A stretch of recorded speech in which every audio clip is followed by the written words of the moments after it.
రేవంత్ రెడ్డి మాజీ మంత్రి ఎర్రబెల్లి దయాకర్ రావుపై తీవ్ర స్థాయిలో విమర్శలు గుప్పించారు. ఎర్రబెల్లి శత్రువులతో చేతులు కలిపి తనకు ద్రోహం చేయడం వల్లే తాను జైలుకు వెళ్లాల్సి వచ్చిందని అప్పట్లోని రేవంత్ రెడ్డి ఆరోపించారు. అది గతం.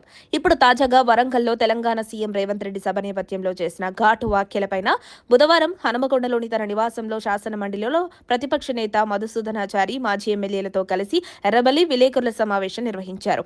అబద్ధపు మాటలు, మోసపూరిత హామీలతో అధికారంలోకి వచ్చిన సీఎం రేవంత్ రెడ్డి మాట్లాడేవి చిల్లర, చీటర్, బ్రోకర్ మాటలని మాజీ మంత్రి ఎర్రబెల్లి దయాకర్ రావు ధ్వజమెత్తారు.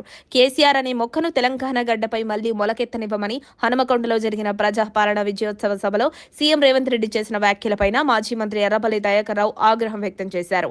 బిడ్డా రేవంత్, తెలంగాణలో బీఆర్ఎస్ చెట్టుని ఎలా మళ్లీ మొలకనెత్తనివ్వవో మేం కూడా చూస్తామంటూ సీఎం రేవంత్ కు సవాల్ విసిరారు. కేసీఆర్ ఒక మర్రి చెట్టు అంటూనే నువ్వు గంజాయి మొక్క అంటూ రేవంత్ రెడ్డిపై తీవ్ర వ్యాఖ్యలు చేశారు. రేవంత్ రెడ్డి తనను రాక్షసుడు అంటున్నాడని, ప్రజల కోసం తాను రాక్షసుడినేనని ఎర్రబెల్లి పేర్కొన్నారు. తాను 7 సార్లు వరుసగా గెలిచానని, ఒకసారి గెలిచిన చోట మరోసారి గెలిచిన చరిత్ర రేవంత్ కు లేదన్నారు. సీఎం హోదాలో ఉండి ఏం మాట్లాడుతున్నావో సోయుందా రేవంత్ రెడ్డి అని ఎర్రబెల్లి ప్రశ్నించారు.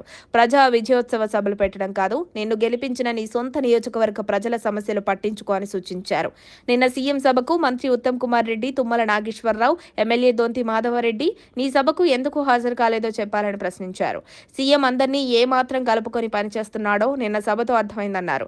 రేవంత్ రెడ్డికి ఢిల్లీలో రాహుల్ గాంధీ, సోనియా గాంధీ అపాయింట్మెంట్ దొరకడం లేదని, త్వరలోనే కాంగ్రెస్ వాళ్ళు రేవంత్ పదవిని ఊడగొడతారని చేసిన ఎర్రబెల్లి వ్యాఖ్యలు దుమారం రేపుతున్నాయి.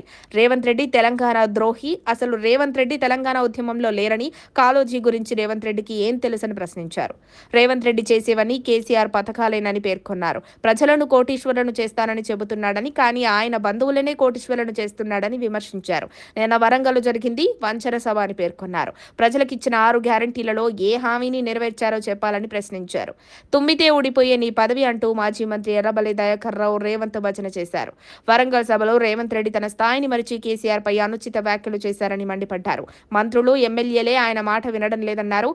ఏడాది కాలంగా మంత్రివర్గ విస్తరణ కూడా చేయలేని అసమర్థుడు రేవంత్ అని విమర్శించారు. కేసీఆర్ 4 కోట్ల తెలంగాణ ప్రజల గుండెల్లో ఉన్నారని, ఆయన్ను ప్రజల నుంచి దూరం చేయడం 100 మంది రేవంత్ రెడ్డిలు వచ్చిన సాధ్యం కాదని అన్నారు. మరిన్ని అప్డేట్స్ కోసం మా కాయ్ టీవీని సబ్స్క్రైబ్ చేసుకోండి. మా వీడియో కనుక మీకు నచ్చినట్లయితే లైక్ చేయండి, షేర్ చేయండి. మీ విలువైన అభిప్రాయాలను కామెంట్ బాక్స్లో తెలియజేయండి.